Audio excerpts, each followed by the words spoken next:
Hey, it's Chronologically Gaming, the only channel that's perpetually retro because we're playing every video game in order of release. Brought to you by the new drug nostalgia. Ask your doctor if nostalgia is right for you. Side effects of nostalgia may include watching this channel and playing retro video games. If you experience nostalgia for over 2 hours, consult your physician. Well, you get the idea.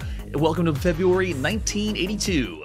We last played Space Duel, and we got a few things to correct. First, Space Duel is going to get a 4.5.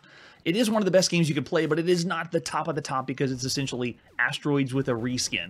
So 4.5 stars for Space Duel. And one other, the Moonlander we played last episode was the wrong Moonlander. There's two different ones in 1982, believe it or not.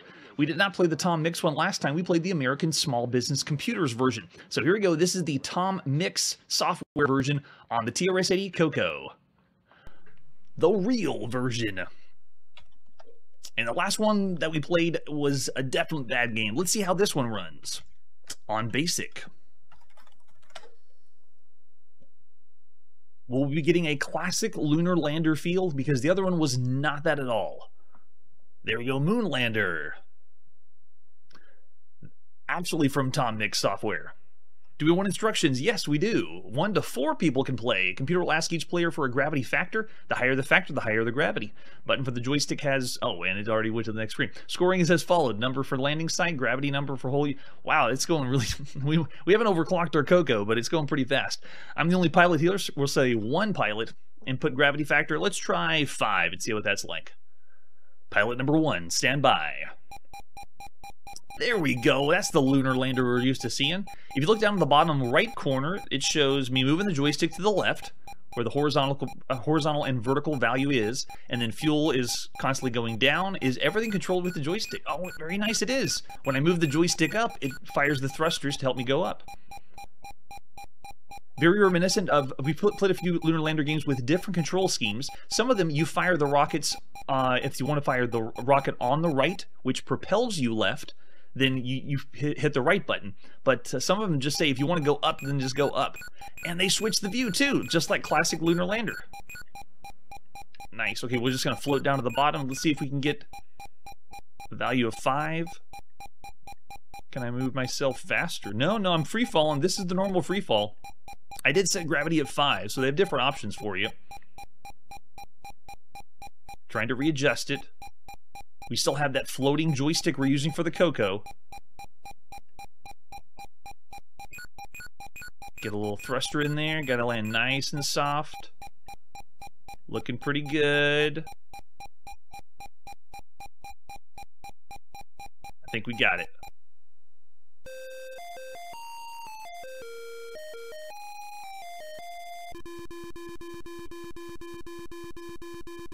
Wait, why are we exploding? I thought we had victory music.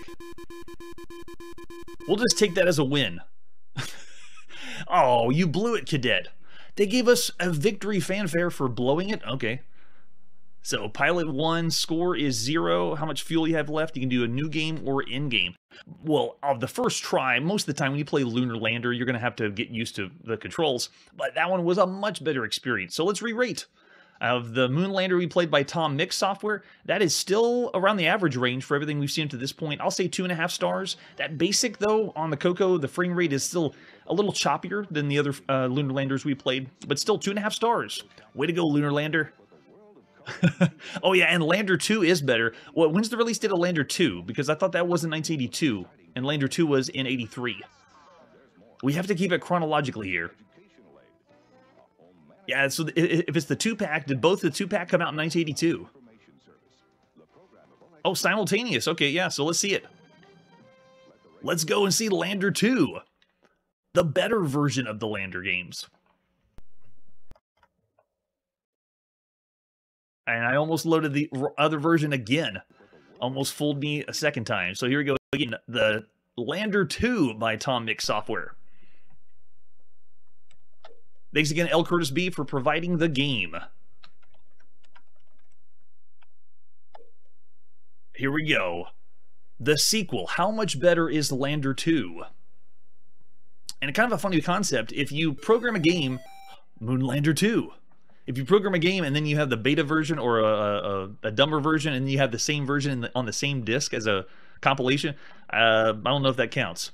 Number of pilots, let's do 1. Gravity factor, oh, they're really streamlining this. It's pretty slick. Let's do 5 again. Pilot number 1, stand by. We're ready. Whoa, we got rotation? Uh-oh. Whoa, no way. That is amazing. You have to really work the... Oh, there's no way I'm going to make that. Turn! No! Fatal. Again? Yes. Oh, yes. Number of pilots, 1. Let's do gravity factor of 3 and try that one.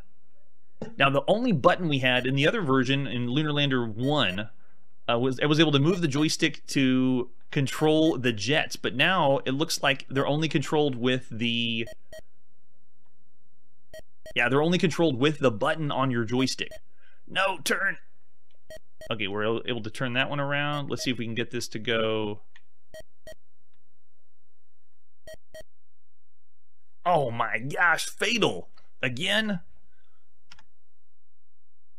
Now, this is the thing I love about Lunar Lander. Of all the versions we played, you want to be able to play over and over again because the simulation is kind of fine-tuned. So whenever you do make a mistake, you say, oh, I bet I can try it again better or smoother than I did before.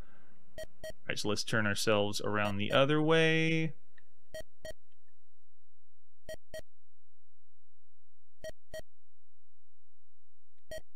No, go, go, go. I tried to use it all on the side. Oh yeah, still lots of fun. Whether it's Moonlander 1 or Moonlander 2, great time in 1982 on the TRS-80 Coco. I'll still say about 2.5 stars, considering the other Lunar Lander variants and everything else we've seen on the home computer. It's still around the average range. I'm sure you can see a different side of it as well. All right, and with that, let's move past Space Duel and go to our next game. In February 1982, we're still on the TRS-80 Coco. This is Space Zapper. Let's take a look at Space Zapper, another one with no artwork or box. Let's put in play. Space Zapper.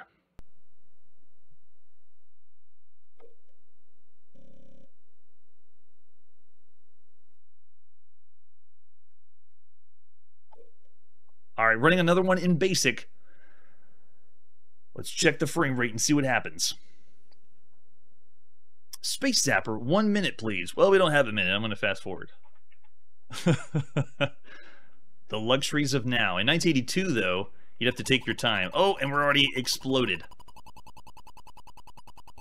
Too fast. Didn't get an opening ditty or an intro. It just goes right into the game. All right, we're ready now. Let's go.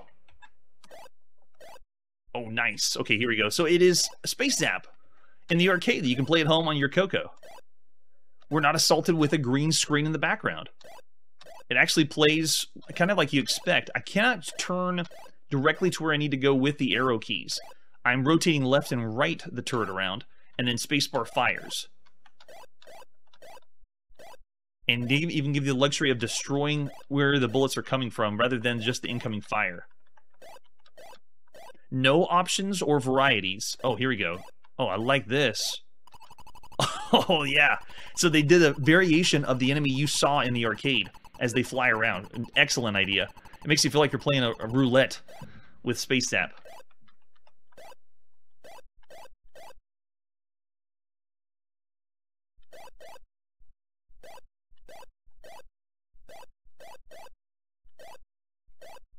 Oh, yep, speeding up.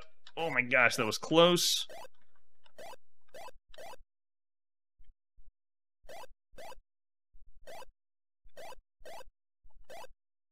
There you go. Now, this is a better game for a quick, easy, fun time in 1982. So of all the games we've seen up to this point, we've seen only, I think, 2 or 3 other ways you could play Space Zap at home, the other one being on the Bally Astrocade. So Space Zapper is still an okay time, but considering the simplicity, no options or other controls, no other ways to tweak the gameplay, I'm still going to say of all the games we've seen, it's still around the average range, maybe 2.5 stars. So I'll say, yeah, just slightly below average, the typical game from 1982. And with that, let's press forward and see our next game. This is the Stone of Sisyphus. Say that 5 times fast. For the Atari home computer. This one we saw on the Apple II, and here's the Atari version. Let's start with the box. This is part 2 of Maces and Magic. by Chameleon Software. Got two different boxes. This one was the later release, the graphic one that we'll be playing, and then the first one for the Atari, both of them on disc.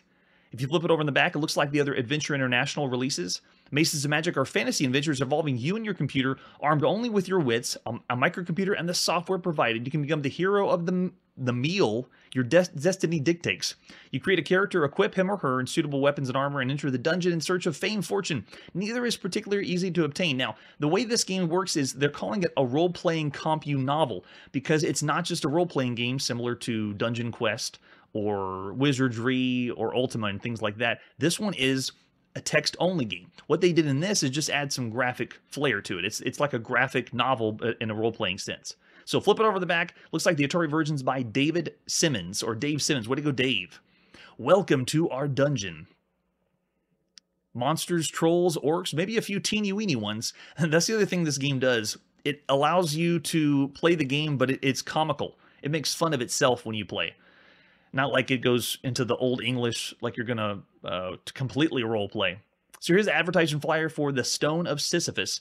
You can see Adventure International in the bottom left corner. Oh, both Atari TRS-80 and the Apple version. But the Atari version with full color graphics, that's the one we're going to play. $40 back in the day. In February 1982. Talk to your dealer about that. And there's the 5 1/4 floppy disk. This one has two sides to it. A and B. So here we go. We have the, well, we already saw the manual, I think, before. Different version, yes, the both sides. Here we go. Let's pop it and play. Stone of Sisyphus, released at some point in February 1982 by Adventure International.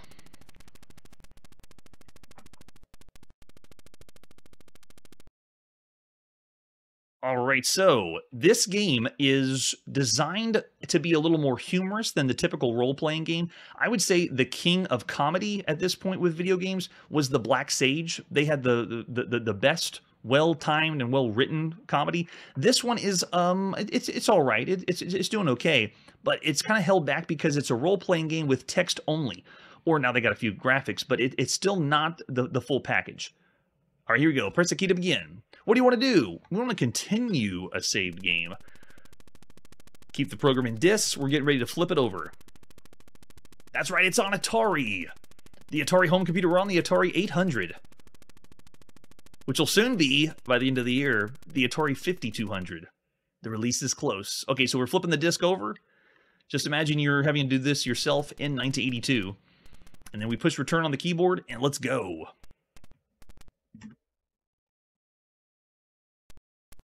Oh, there it is, the graphics. Way better than the Apple II. You stand before a large stone edifice set into the side of a hill. Two doors mark entrances. A large bin marked Deposit Treasure Here stands to one side. The sound of chains comes from the west door, number 1. The other door is silent, number 2. Choose a door or end the game by walking into the sunset, number 3. And we did this just for fun on the Apple II version. You just push number 3 and then the game's over. So it actually gives you the choice. Do you want to play the game or not? And you can just say nope and then walk out. You're not even going to play the hero. Okay, so this is the way the game's played. The last version we had was only text, but now we have a nice graphic display, high-res graphics. So we're going to go number 1, west door. The sound of chains. Let's go where the danger is. You've entered a cavern where a group of chains hang from the central area of the ceiling. The chains swing slowly in the breeze. There are no exits except the back way you came. You may pull a chain or leave. So it has all the things that you can find here, and you have to know the commands to play the game. Pretty simple. Like if I say G, it's going to say, what do you want to pick up? It already knows G means get. And I can say all or 0 to quit. So I'll just say all. Let's get it all. Give me everything. We got the keys. We got the iron rod.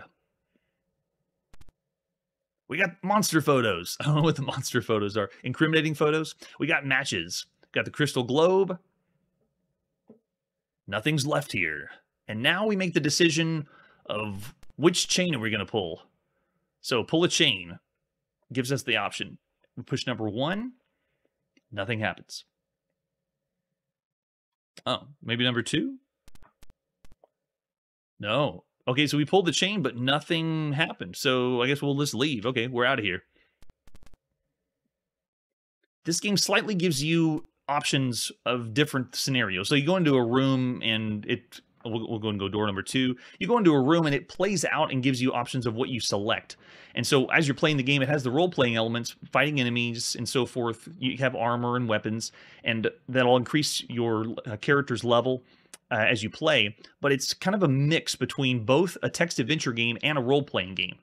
And now we got the graphic screen too. Okay, so you stand in a baronial hall. 3 shafts lead to the west, northeast, and southeast. So again, they're keeping it really simple. Commands in this game are just pushing number 1, 2, or 3. All right, so let's go west. I hope that's not the way we came. Did we come from the west? We did. So go back to number 2. Number 2. At least they don't trap us there. We've had plenty of games that you go one direction, then that's all you got. Okay, so let's go northeast this time.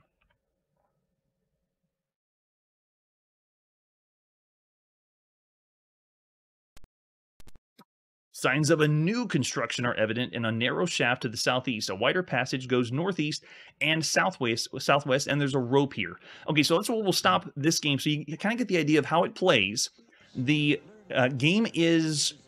If you enjoy a text adventure game, you're not going to get as good of an experience with Stone of Sisyphus. And if you want to play a role-playing game, you're not going to get a good of a role-playing experience. It's like both things it's wanting to do are kind of watered down. So in that sense, we're going to give this one a straight down the middle, kind of down the middle, perfectly average game of 3 stars in 1982. So there's Stone of Sisyphus for the Atari home computer. Sisyphus, Sisyphus, Sisyphus, sibilance, sibilance. Let's press forward and see our next game. It's time to go to the arcade, yes, and play some Tactician. Let's check out Tactician, starting with the artwork. Oh, now I saw the front. This first advertisement flyer is by Konami, so it looks like we're going to Japan to see their latest arcade game. The second advertisement flyer we have, I believe, is from Germany. A Germany advertisement flyer. Rarely see those. And then we flip it over in the back. Yep, still all in German. The arcade cabinet they have in the center is really intriguing. I don't think it's the same... Oh, yeah, they don't have a cabinet explained or shown here, but there's our arcade PCB. For controls, we have a 4-way joystick with fire and barricade, so 2 buttons to attack. And is that the only example we have of the cabinet? Right here. This one is the only one. Interesting that they carved a oval in the center. I wonder if that's using plexiglass to enhance the experience. And this one we do not have a manual for, just 2 different sets. It's time to go to Japan and check out Tactician, the latest game by Konami, February 1982. Yes, oh, I saw Sega. I see Sega on here as well. Now, I believe this was ported in other regions by Sega Gremlin. The original was straight Konami. All right, the attract mode, as usual, isn't playing any music. It really should if you want to attract people to the game. But it looks like it's saying that we have a Tactician mode. After the Tactician mode, then you fire your shots. And they're giving us a 4-way joystick, but looks like this is a normal space shooter. You just go left, right, and fire. All right, let's put some money in. And push start. All right, first time playing Tactician. Looks like tactics time is counting down. I can't shoot. Shoot button isn't working. Oh, okay. The other button is. Interesting. So you're making a barricade in Tactician time. That's an interesting idea. You get to make the walls for the game. And even whenever the Tactician time is done, look, I can still make walls. But now I can fire my shot. Oh, awesome. Okay. Now, I'm holding both buttons now at the same time. You can make it how you would want to make it. Oh, they got me that time. But cool idea. The original Space Invaders had those 3 barriers at the bottom, and now you're playing a space shooter where you can make the barriers where you want. And it looks like I have a little freedom. It's not just left, right, and fire. I can move up just a smidge, because I'm taking place... My character takes place at the bottom of the screen. Well, character's a little loose. I'm the object at the bottom of the screen. All right, can we go 4-way? Oh, 4-way doesn't work. All right, so we'll go putting our whole name in. Can we put more than... That's rare. Usually the initials is all we got. I love it how video games are constantly surprising me as we go through time. So there you go. Lots of characters you can put in for your full name. So if your name is Bartholomew, just go wild. All right, let's put another coin in. Now that I know what to expect. All Alright, just make a whole barricade. Get it out of there, yeah. A few seconds left. Oh, can I go up even higher? Nice. Alright, then they come in. Let's see what they do. I'm gonna blast a hole through this side and see how many I can take out. Oh my gosh, they blew the whole thing up.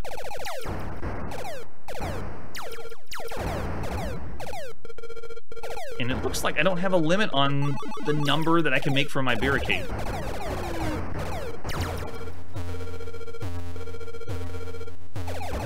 Lots of varieties of enemies coming in. Yeah, the biggest draw to Tactician by Konami is let's build while playing a shooter. That's new.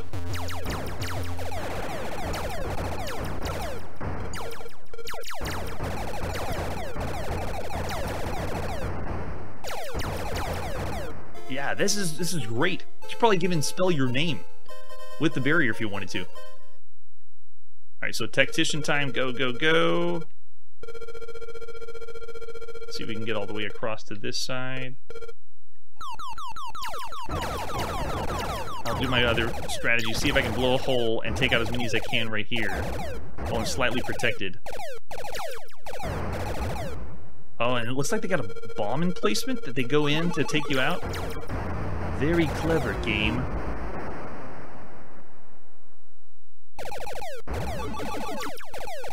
Controls still feel like a standard space shooter in 1982.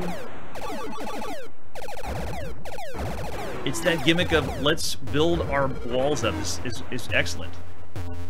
That's pretty much the only draw for this one. Imagine a world where Konami is struggling just making space games to compete with the competition. Crazy. And as usual, you go section to section. Doesn't look like it's changing too much with the gameplay. At least by section 3, there's no bonus mode we've seen or another way to play. Oh, so if they hit the red part, the whole thing just destroys. So let's protect it. There we go. See if we can get some hits in over here. And it looks like the rocket just fires straight through it. Whoa. A very pleasant game over. Thanks, Konami. Alright, well, that was a fun trip to Japan. Now, this one is, I'd say, still around the average range for all the games we've seen up to this point. Control-wise, it's pretty standard, not doing anything special. The idea of drawing in stuff is good, but I wouldn't say good enough to really push it any higher than 3.5. So we'll say just slightly above average, the usual game you'd see in 1982. And with that, let's see what our next game is. We're next on the Commodore VIC-20, and this is Valley Bomber. Valley Bomber has some artwork. Clear out the valley with 3 aircraft against the clock. VIC-20 needed with no memory expansion. Uses joysticks. Oh, okay, it's a Blitz variant. Got a screenshot. Let's pop in and play some Valley Bomber. This is by Bubble Bus Software. Way to go, Scott Elder. At some point in February 1982. And I think this one... Oh, yes. Fast forward works. We're getting in way faster than you would in 1982. Can we just go with the push of a button is the question. Oh, it does work. Now, it's a Blitz variant because you don't control the planes that are going back and forth. As soon as you push the button, that's it. So all I'm doing on the joystick is the button. I'm not doing anything else with the planes. I'm even holding the button down and it's automatically dropping for me.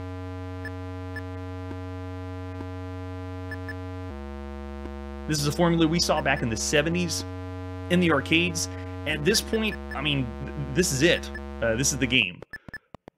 Notice that they're not making the ships go lower and lower, so you almost crash. Once you get to the bottom, it looks like it just continues until it's all based on a time limit, I see. So Valley Bomber is really close to what you saw in the 70s in the arcades. A Blitz variant. Alright, so of all the games we played, it actually plays well for the... It actually plays pretty good for a game that is that kind of style, but that kind of style is what's not really the most enjoyable. So I'm going to still say it's bad. It's 2 stars for 1982. So there you go, Valley Bomber. With that, let's see what our next game is. We're still on the VIC-20, and here we go. This is Vic-Trek, not to be confused with the other Vic-Trek, another Star Trek variant, and who else but William Shatner to be selling the VIC-20 now. Of all the artwork we have, we got only a few screenshots, so here we go. Let's pop it and play some Vic-Trek, released at some point in February 1982 by Data Computer House. No! It busted. Let's try it again. Just like the other Vic-Trek, this one freezes up a lot, or has problems loading.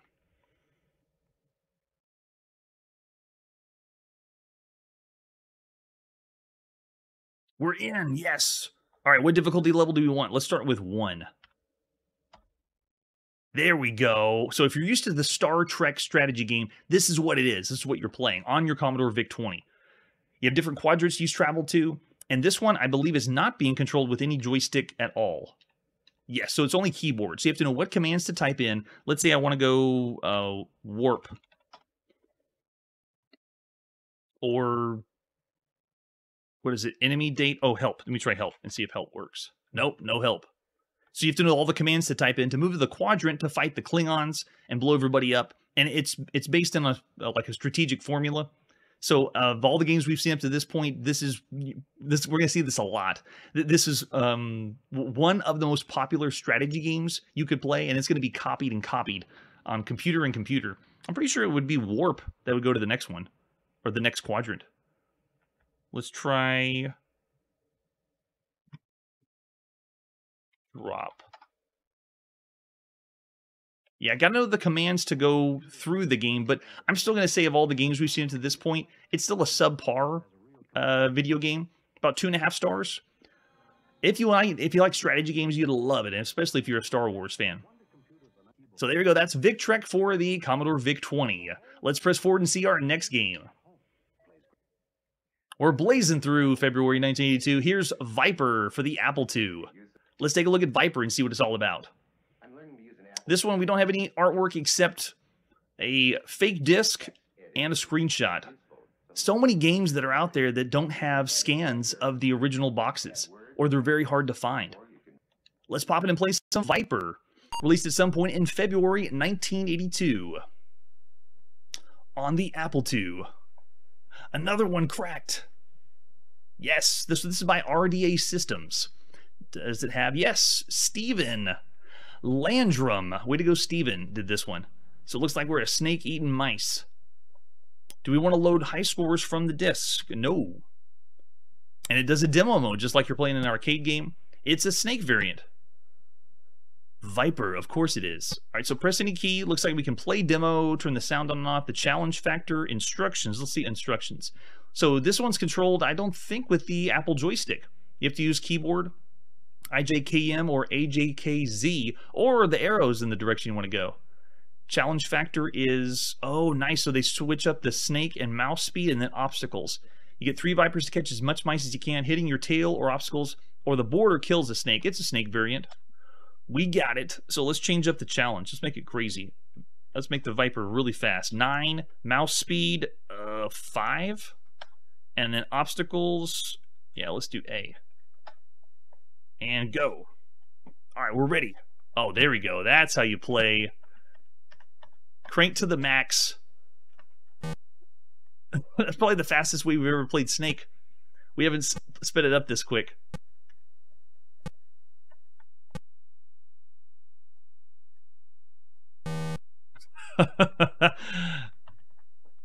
Having options for games always makes it a lot of fun. All right, so if we do it again, does it keep the same options? Yeah, so it keeps them all the same. That's great.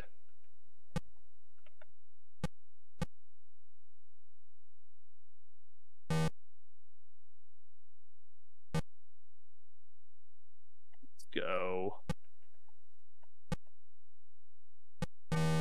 Oh, that's great. A lot of fun. Of course, I cranked the speed up to the max. And so of all the games we played, it is a very average game for the time. I'll say 3 stars for Viper for the Apple II. Now, 3 stars is nothing to be sad about. It's a game that's worthy of the era. It is the average game. All right, and with that, let's see what our next game is. We're next playing World War III. on the Atari home computer. Another one that we saw originally on the Apple II, and here we go. This is the Atari version. For this, we do not have a box. We have the advertisement flyer by Crystalware. I believe it's in the center under their war games. The Atari version, you have to see the Atari version to believe it. Well, we are going to see it, and we will believe it. We have the manual also for World War III. Oh man, that's grim. Crystalware always gives me the vibes of it's just two people at home making games, and then they draw their own artwork and publicize their own information. Like this looks like something that was done in their home. You can even see a perforated hole on the left side. World War III, a game of nuclear warfare and diplomacy. If you don't blow each other up, then just play nicely. So there you go, Crystal Computer, which I don't know the time frame if they were Crystal Computer or Crystalware. The one we have is Crystalware. So the original program authors are John and Patty Bell. Lots of people involved in this one. Nice. So World War III is a two-player game, and it's actually 3 games in one. The first being the struggle for power, the second, alliances and treaties, and the third and final scenario, the final conflict. In World War III, we've divided the world into 24 basic geographical regions. During the course of the game, these regions will be dealt as if they were single countries, independent political units. At the start, both generals will establish conquered regions and strive to destroy the enemy's resources and capture enemy cities. So this is a very high-level strategy game. Something Crystalware you don't see too much of. So when we saw this on the Apple II, what we're going to be getting is pretty much the same idea. This allows you to play different scenarios. One of the first ones will be between Iraq and Iran, and that's what we're going to be doing when we boot the game up.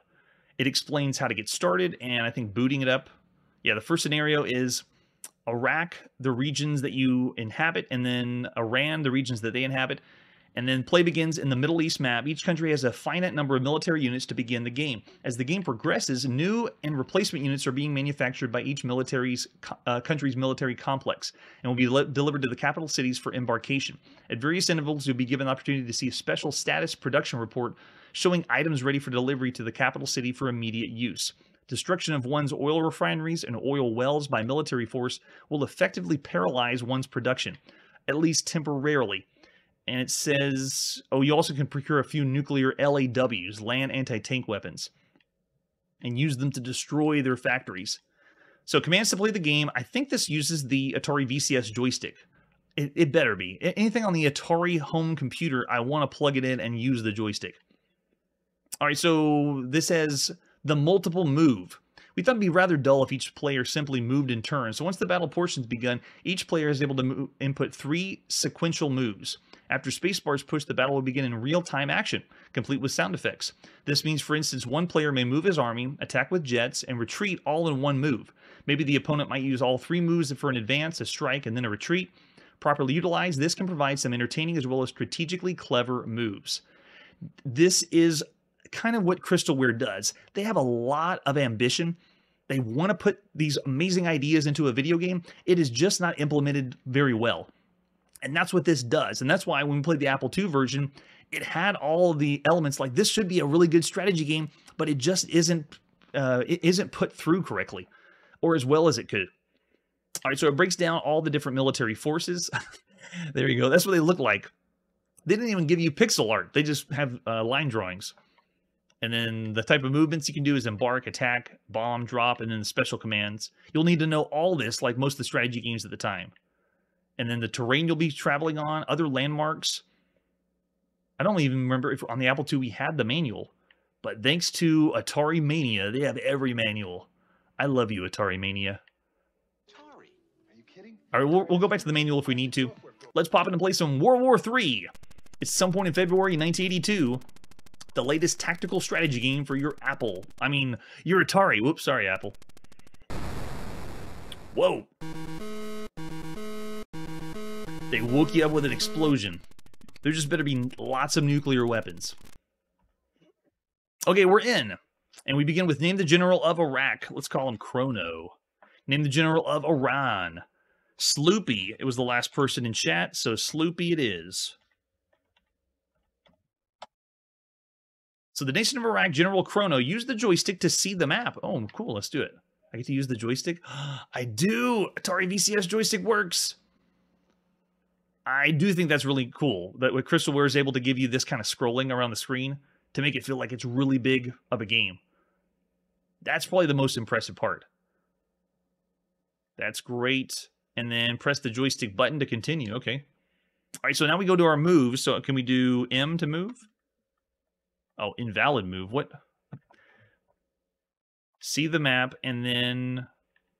So, oh, okay, you must be able to go to where your troops are. And then once you get to your troops, after you move on the map, then you can give them commands. So I wonder then if your units can scroll, or is it only on this phase when you're planning your moves? So this is what I meant by implementation. The game is not really giving you as much control as you think it would be. The manual describes it as, you get 3 moves at a time, and then the other person does 3 moves. Then it's in real time where you get to go at the same time. But it's just that you're telling the commands what you want, then the other player tells them the commands they want. But then when it executes, it's just happening automatically. And it looks like we cannot. Here, let's try. Yeah, you also have to be in the right spot of the map for your commands. All right, we won't go any further than that because we're going to rate this the same as we did on the Atari. Sorry, on the Apple. This one is just right down the middle. 3 stars, very average game for 1982. Still fun. Takes a little bit getting used to, and you do have to have 2 people to play. And with that, let's press forward and see our next game. We're next going to the TRS-80. This is Xenos. Let's take a look at Xenos, starting with the box. Front of the box looks like a post-apocalyptic game. Need 32K on your TRS-80 Model 1 or 3.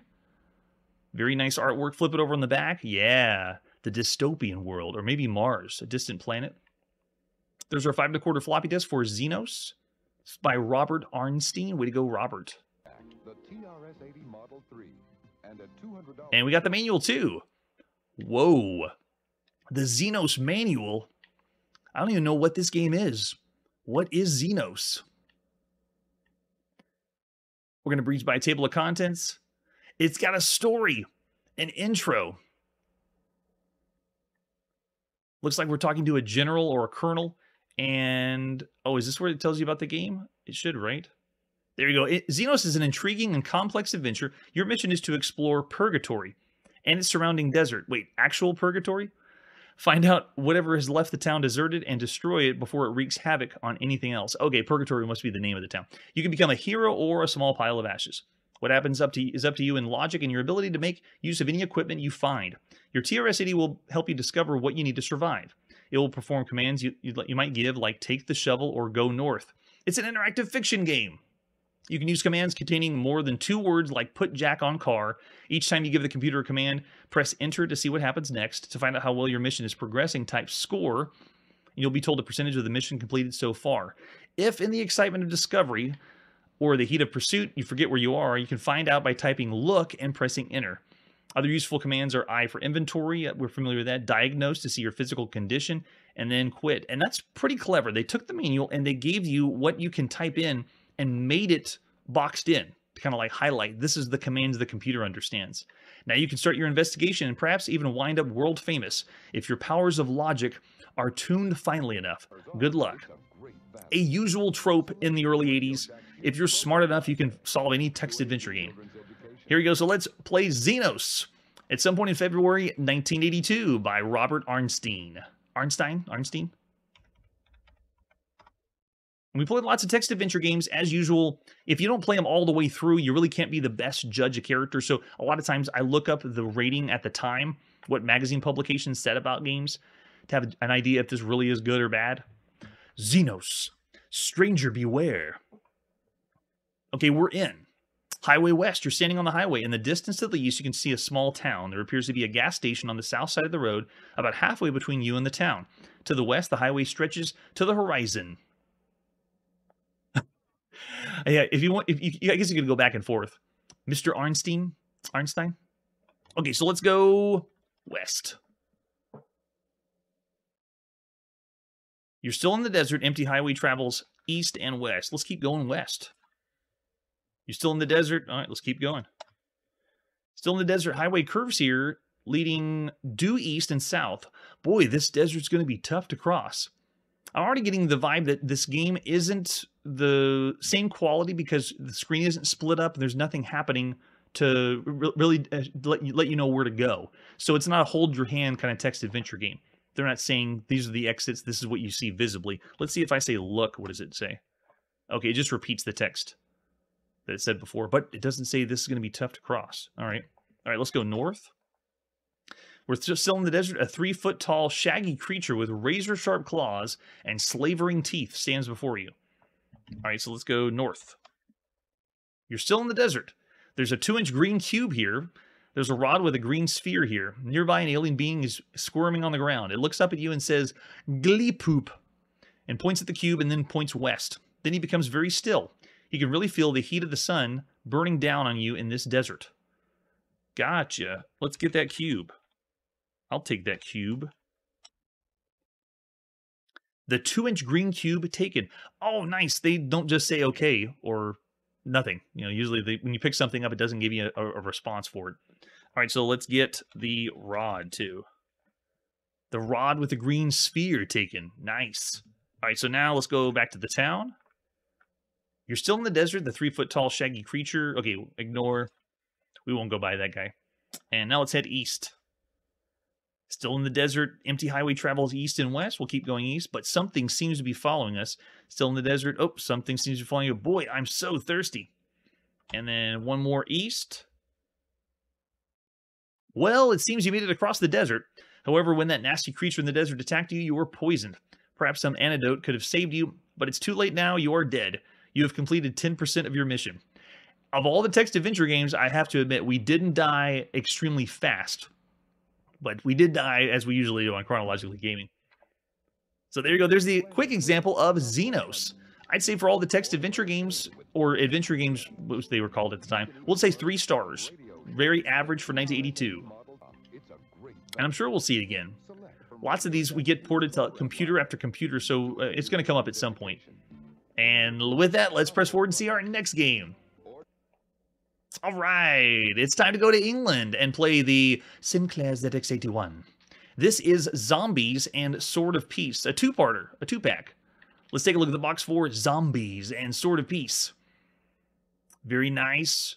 So the Zombies game is the one we're going to be playing. I kept trying to find the Sword of Peace, or the compilation of both together, but I wasn't able to. From what I gather, Sword of Peace is another text adventure game, very simplistic, but the Zombies one is what's interesting, so that's the one we're going to be checking out.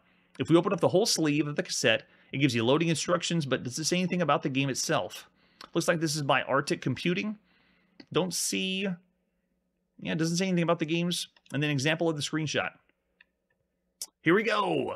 Let's pop in the tape and play Zombies at some point in February 1982 by Arctic Computing. As usual, we gotta hit run, the new line, and we're in. You've crashed on an island. The island is inhabited by man-eating zombies. The zombies are blind, but they detect you by the sound of your heartbeat. Your only hope is lure them into the potholes. Press any key when ready. This is another variation of the mainframe game Escape. And the other one that we saw just earlier, Killerbot, and we've played a few others on the computer where you start the game off, and right now we are the X, which is on the right side of the screen. Everything else that's Z is zombies, and everything that's O are potholes. And what you do is, it's a turn-based game where you make the decision of where you want to move to stay alive. So right now I'm in the X. Let's say I want to move... by the way, they're giving us the controls. That's the movement that you want. So if I want to go northeast, northwest, I'd say 7. And then it would move my X, and now all of the other zombies are now moving toward me. And it looks like I'm going to be trapped this time, but I'll try to get away. Let's go 1 and go to the next spot. And you see everyone moves away, and you're just trying to get them to be lured into potholes. Yeah, see, one of the zombies went down the hole, and they say splash goes the zombie. So we'll go 7. So this one really feels, it looks like I'm out. Another zombie goes down, and let's go north. We'll go up, and it looks like we're now, yeah, yum, yum, you've been eaten again. Or you've been eaten. Press new line to play again. And that's how the game is played, just like it would have been on mainframe computers. I'm getting a trend on the ZX81. It feels like this system, we're playing more games that are based on mainframe games. One of them specifically was Lunar Lander, but not the one you think. I thought it was the one from the arcade, but it was the mainframe one where you have to type in how much thrust you want for your rocket. Yeah, escape style game. That's what we should call them. Okay, so this is the next pattern, and you can see I'm over on the far left side as the X. It's a turn-based strategy game, very simplistic and very easy to understand. So if we want to go, how are we going to take these guys out? Let's try going to the east, and then, no, I think we lost it already. Let's see if we can get them to lure down here by going down to the bottom, and then let's do it again and see if we can kill these ones when they follow us. Notice how the whole screen flashes? Because it's redrawing everything off the top of it. Oh, I don't think we can get out of that. But you just want to lure all the zombies into holes, and then you win. So there you go. A very competent version of a game from the 60s. But it's 1982, so this formula is a little young, low compared to all the games we would have played. I'd still say it's enjoyable if you had a ZX81, but for all the games we've seen on the home computer, it's in the bad range. 1.5 stars for zombies, maybe 2. Let me think of how, yeah, we'll say 1.5 stars for zombies. It's not broken, but yes. Oh, excellent. I wonder if that's why, I'm not familiar with the programming language or all the languages they could have used on the ZX81, but some of the games run so fast on the ZX81, but then some of them are like this, where they redraw the whole screen and it takes a little bit of time. It makes you feel like we're in the 50 hertz range when some of the other ones were blazing by. It's awesome. Yeah, I agree. All right, so that was Zombies, and now the final game of February 1982. This is S.E.U.I.S, or Shoot 'em Up in Space. Let's take a look at Shoot 'em Up in Space on the Apple II, starting with the box. Yeah, for the Apple. Very high quality. Looks like this is, a company called Rapid Fire. Never heard of that one, but it's games from SSI, Strategic Simulations Incorporated. It says to call it S.E.U.I.S, as in Shoot 'em Up in Space, a space gamer's toolkit. Very amazing artwork. It feels like we're playing the arcade space game, but no, we are not. Let's flip it over on the back, and S.E.U.I.S, or Shoot 'em Up in Space, gets its title because you start a space slugfest. We'd like to tell you this isn't just your ordinary shoot 'em up in space. Yeah, it's not. You have to build ships from a choice of 6 prototypes to form squadrons, then make enough squadrons to form a fleet. And then we put planets around you, and some of them you have to conquer. Shoot 'em Up in Space is a game within a game. There's a grand strategic game of fleet against fleet, and all its challenges of planning and deployment. But when the actual ship-to-ship combat occurs, we give you true arcade action that demands quick reflexes and a sharp eye to really, you guessed it, shoot 'em up in space. So this is another game that's trying 2 formulas. Let's make a strategy game and an arcade game. And you can see it says game paddles required, and 48K needed to play this one. We do not have a manual. Do we have any other artwork for, oh yeah, with the alternate box front and the 5 1/4 floppy disk. Yes, SSI. Now this one's saying SSI all over the place, but then we got Rapid Fire. I don't know if Rapid Fire is maybe a subsidiary, or maybe it's a branch of some of the games that SSI made.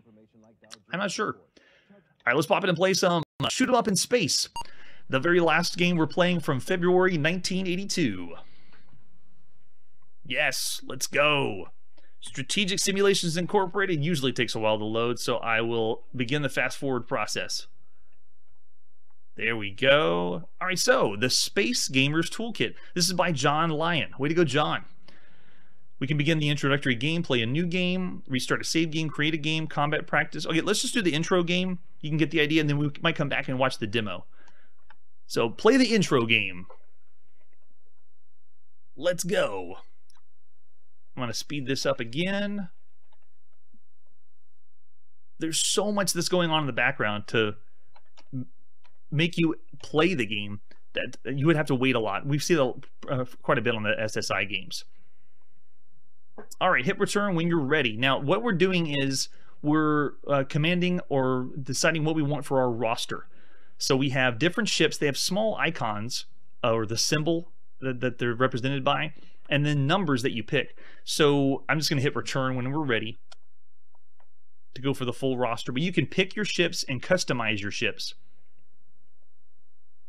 I think we're going to fast forward again, right? Yeah, there you go. So another load. Yeah, there we go. Now we're in. This is the main map screen, and right now the computer, which is purple, is going to do the planning phase, which means the computer's thinking. And now it's going to make its movement. It highlights the unit with white, and then you can see it's thinking about its movement. Then the computer moves. One of the ships makes its movement. The next computer makes its movement. So it's highlighting and going ship by ship and moving them around the grid. It is slightly tile-based. It's represented by all the dots you see on the screen, and the ships are moving in a grid-like or a hex pattern. So all the computers are making their moves and thinking.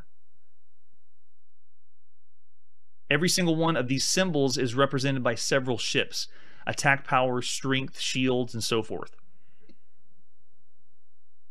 And so what you do for the first phase is you have to wait for the computer to do all its movement or attack, and then you can do yours. So here we go. Now it's waiting. I only got a few seconds left. Let's move this one to the top right.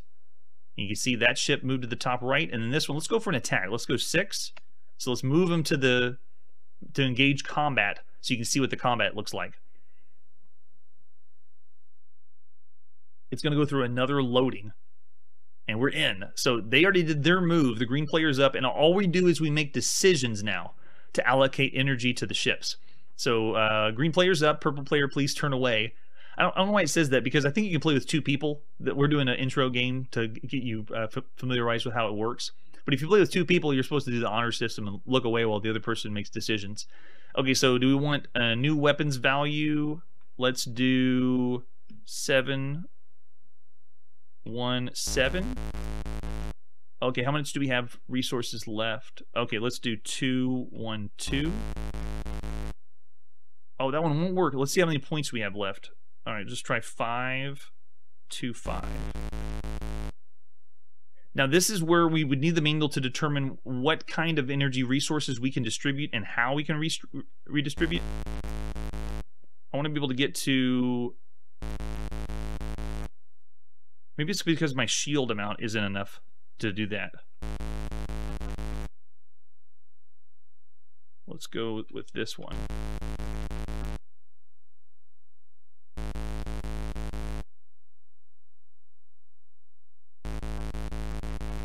Oh, you have to do numbers. So you cannot do 0. You have to apply some kind of shield value.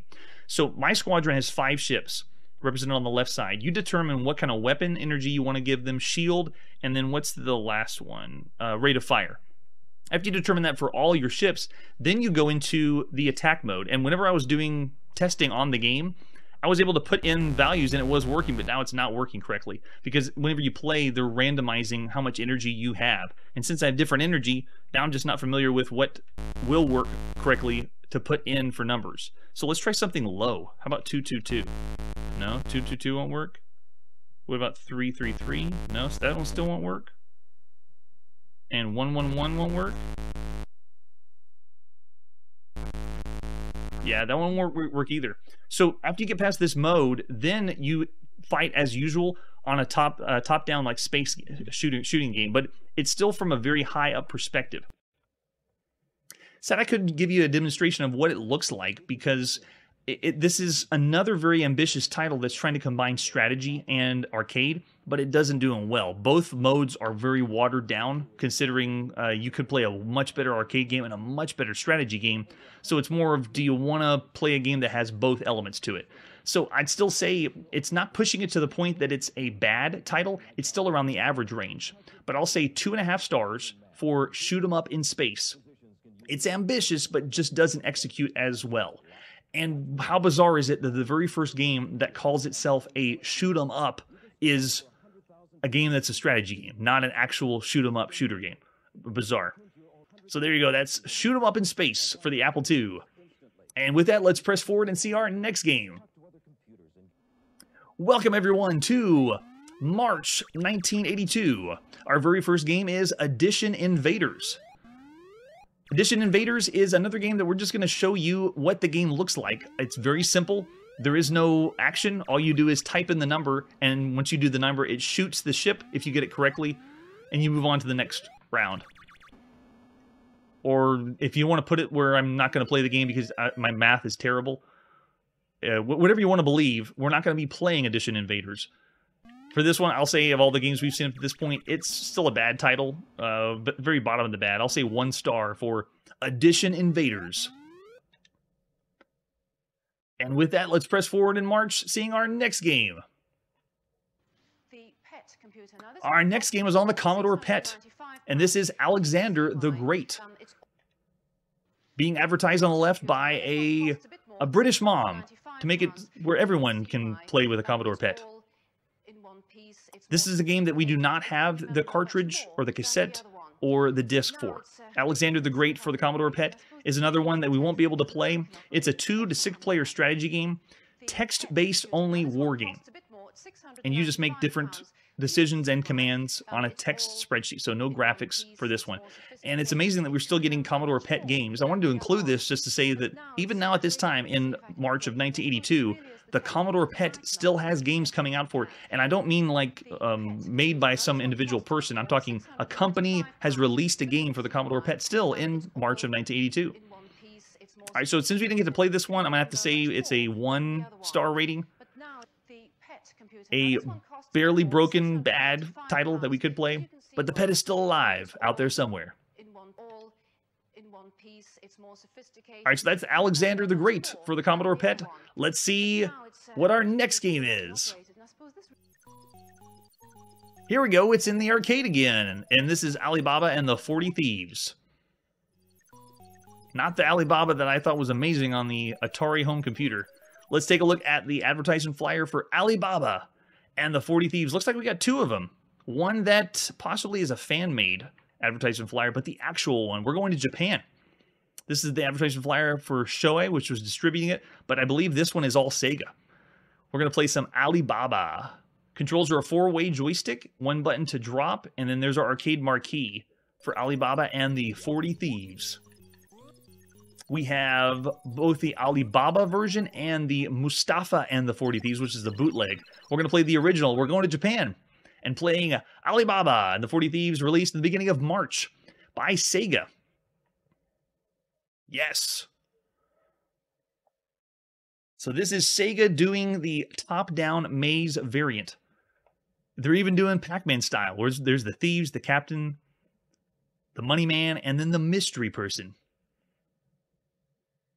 Attract mode's kind of giving you the idea. We didn't get a manual because we are going to Japan, and the advertising flyer was all in Japanese. But I think we can figure it out. Are we supposed to grab the money? All right, let's put a coin in and check it out.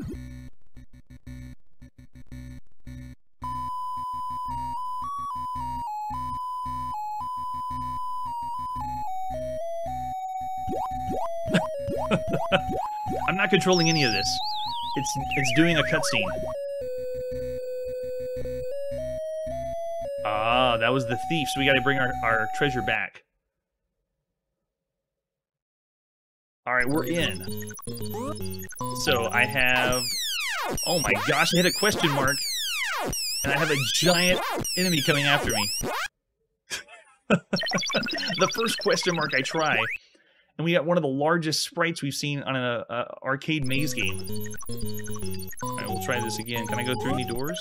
So I have something I can drop. Let's see what it does to these guys. Looks like it just disappears once I drop it. Okay, it does block their path. It's like a really temporary one. Nice! So this time I hit the question mark and I'm able to just... Oh, that is fantastic. You turn into a giant version of yourself, which I think this is the first time we've ever played a game where we got larger doing something in the game. Our character turned into a giant size, or super size. Alright, so they're going to take the money. Now can we get them? Give me the money! Good, get them. Nice. Oh, so if they make it to the end, then that's it. Let's see if we try question mark again. Oh, this is great. The power-ups are so much fun. It is random. That one I picked up makes me just go a lot faster. It is not the hardcore role-playing game that we played on the Atari home computer. This is the arcade version of Alibaba and the 40 Thieves. Totally different. It's a maze game in the vein of Pac-Man.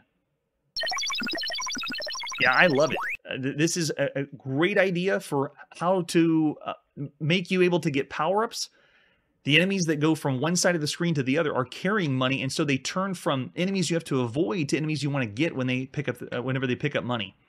That's great. All right, let's put another coin in and push start. We'll probably get another cutscene while the music plays.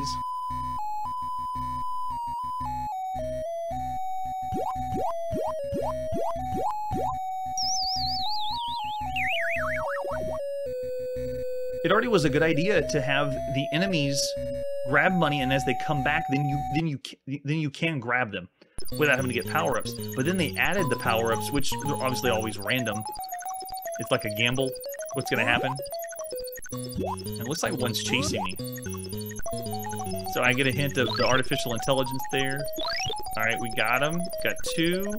You're just trying to keep the money down below. Oh, okay. And they can get that money there. Okay, let's try a question mark block. Yes! For this reason alone, this is why I say this is one of the... this is so much fun. Turning into a supersized version of yourself is awesome.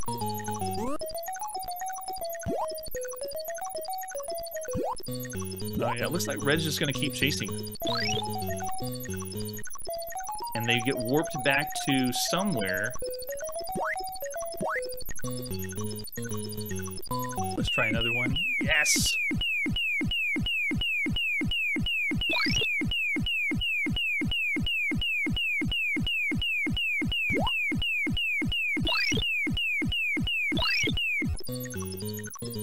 That is great, and there is the randomness of it. I could be destroyed by a giant enemy too. Oh yeah, that's a blast. All right, so that was one of the best times we've had in Japan in 1982. Alibaba and the 40 Thieves is excellent. Implemented a maze game with a different formula, and they do it very well. So I'll say 4 stars for Alibaba and the 40 Thieves. It still is single screen, very simplistic. Controls are a little off if you consider how smooth Pac-Man is, or Miss Pac-Man in 1982. So it wouldn't be one of the best games you could play, but definitely an excellent title. 4 stars for Alibaba and the 40 Thieves. All right, it's time to push pause on our game playing. The end is nowhere near from being done. We're going to continue playing all the games in March 1982. That's it for today, and like I always say, if you didn't feel nostalgia, it's probably because we're playing so obscure of video games. Hey everybody, thanks for checking out the channel and joining me on my quest to play every single video game in order of release. We'll be streaming live every weekday at 9 p.m. Central, so join us and let us know if we missed any games along the way. This video would not be possible without Launchbox, RetroArch, and MAME. Tell all your friends there's some crazy guy named Chronologically Gaming trying to play every single video game. We have links down below that'll send you to places like our Discord and Patreon, and one that says all the video games we've ever played. If you go there, it's a list of everything, and you can click right to the game you want to see. Chronologically Gaming is the name to look for. We are Perpetually Retro, and we will catch you next time.